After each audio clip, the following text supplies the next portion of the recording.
એ four Apple, તો એપલનું ચિત્ર કાઢવાનું આવી રીતે.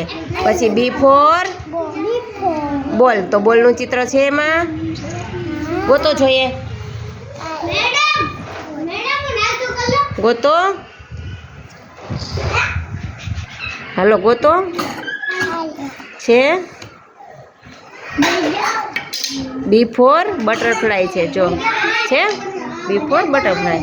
હવે અહીંયા C, C for cat, cat એટલે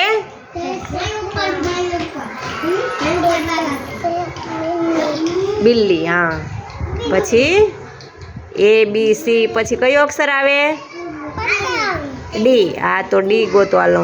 હા, ડી. તો અહીંયા ડી ફોર, હા, તો ડોગનું ચિત્ર કાઢો.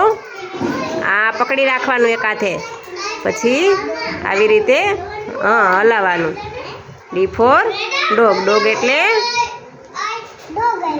એટલે કૂતરો.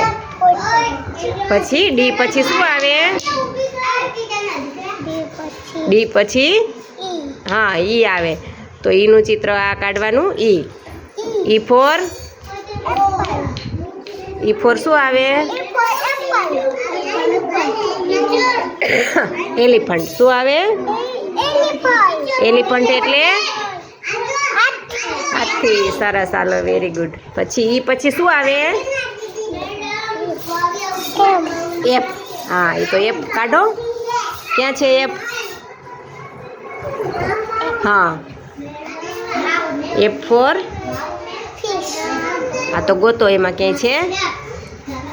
ફિશ નથી પણ ફ્લાવર છે. શું છે?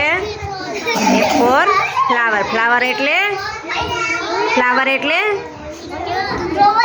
ફ્લાવર એટલે ફૂલ. જો છે ફૂલનું ચિત્ર. પછી કયું આવે? એફ પછી જી. સરસ, હાલો.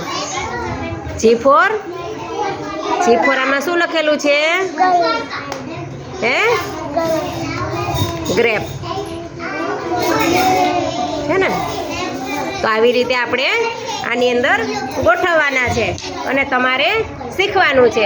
આ આપણી નાની એવી ઘડિયાળ છે, આપણે ઘડિયાળમાં જોતા પણ શીખવાનું છે.